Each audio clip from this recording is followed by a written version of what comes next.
Hi guys and welcome back to KA Coasters. Today we're going to be discussing the best way to have the most efficient day at Alton Towers Resort. So today we're going to be discussing things such as petrol or diesel usage for travelling, overnight stays, food, best places to get it, and of course tickets and the best deals, and like queue times and best times to go eat and all of that stuff. So hopefully we're going to compile that all into one video for you guys so that you know exactly the best way to have the best day. For most of the financial part of this video, my dad will be speaking as he's the one that plans it and not me, so he knows a lot more than I do. But I will be talking about some of the queue times, related stuff, and best times to go eat and things like that. And we will be going to Alton Towers on the 7th and the 8th now instead of the 4th. But we will be going on the 7th and the 8th, so hopefully we will see you there. And yeah, let us know down below when the next time you plan to go to a theme park is. Enjoy!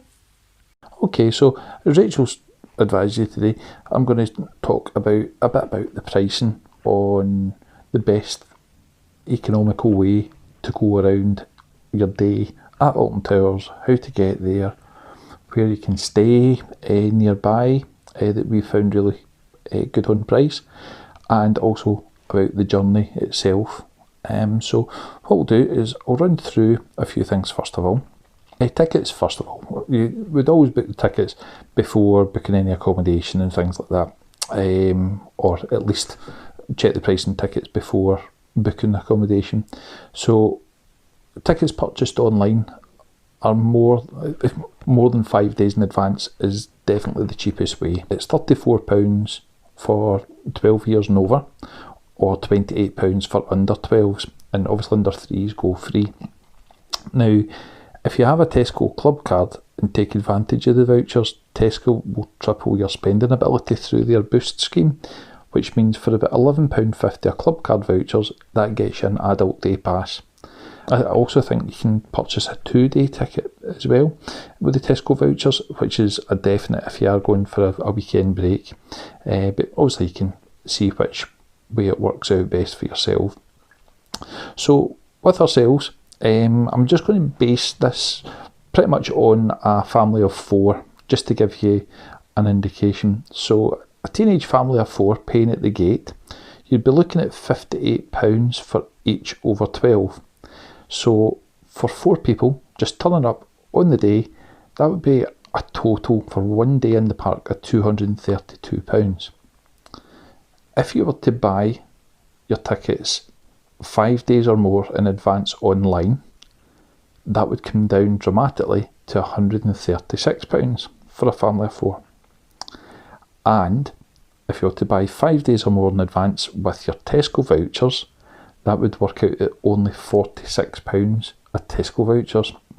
So you can see there's a massive difference there.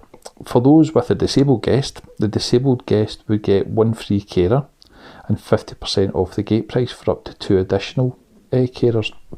So again, an example that we can provide to you. Obviously Lindsay, she is disabled, so Lindsay is the disabled guest. So what I would do is buy her ticket 5 days in advance online with £11.50 of my Tesco vouchers, and then I would go as the free carer, and Rachel and Kyle would go for £23 of Tesco vouchers.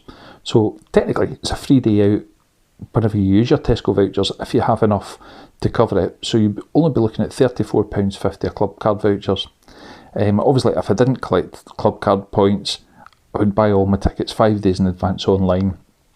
I would buy Lindsay's ticket at £34, then I'd get the free carer's ticket at the admissions desk, then Rachel and Kyle would get in for £29 each, so a total of £92. If you're planning on coming to Alton Towers more than 2 days in the season, look into the special offers that might be available as well from guest services on your visit, or even consider purchasing an Alton Towers Premium Pass. For the very little extra that you spend for the Premium Pass, it will give you free standard parking as well, which saves you £6 parking on each visit. And you'll also get to attend Scarefest. It gives 1 visit to the dungeon each time that you visit the park, saving you between £5 and £7.50. Now, the only event that's not covered under the premium pass is the Fireworks Spectacular, but again, that is an extra special event that the park holds. So, as you can see, the one big thing that you can take from this is that if you can use Tesco vouchers, it's a really cheap day. So do bear in mind, if you do your shopping in Tesco anyway, take advantage of it. It really is fantastic. Now, if you require accommodation for your trip to the park, I would definitely recommend having a look at the special offers page within the myhotelbreak.com. That's obviously a travel company that we have close connections to. Definitely have a look on their website. I think at the moment their nearest hotel to Alton Towers is the Hallmark Midland Hotel in Derby. Some really fantastic prices I've noticed, from only, I think it's £22 a head, and you're only 26 miles from the park, so it is really quite easy to get to. But as I say, go on to myhotelbreak.com and have a look.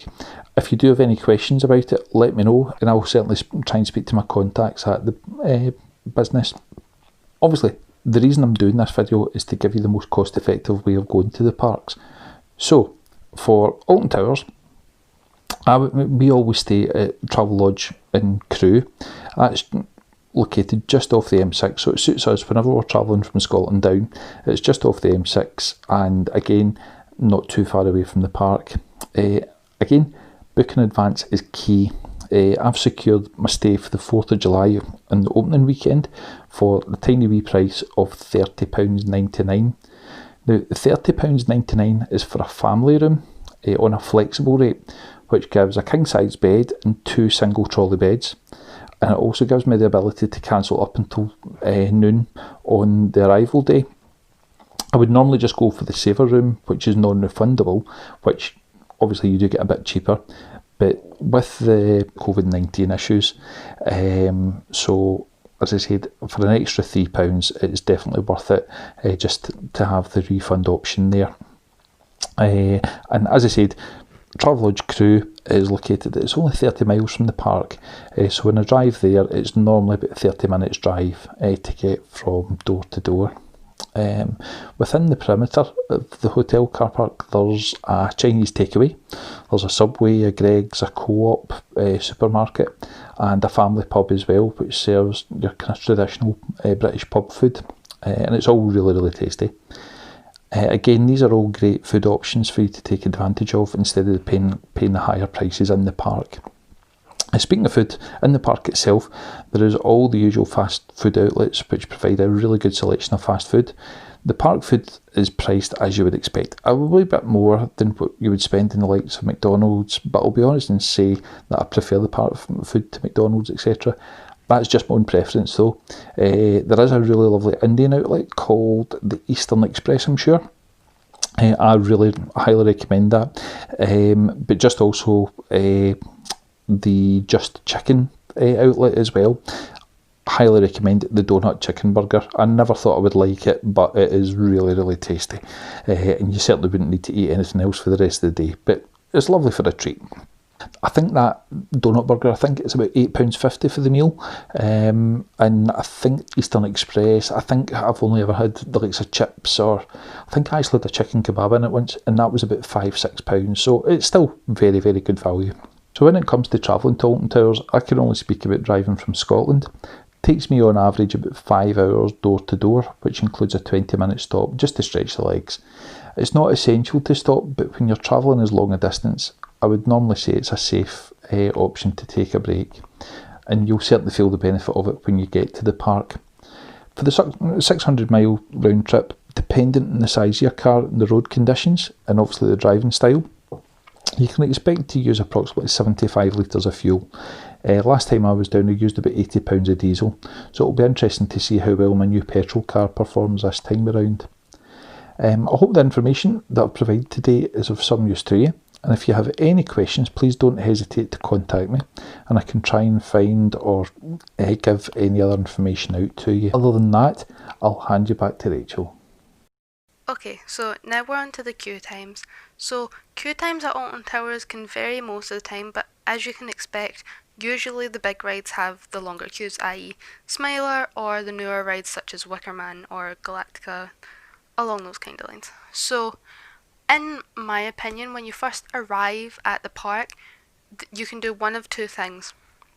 Head to the rides that normally have the longest queues, or head to the rides that are the furthest away. So, I would either suggest when you first get to the park going on Wickerman or Smiler, if you're brave enough to go on Smiler that early in the morning, or heading right up the back towards Galactica and Nemesis, or 13 and Rio. It's up to you, honestly, but I would either say choose the rides with the that generally have the longest queues, or go on the rides that are closest, because then you'll get more rides that day.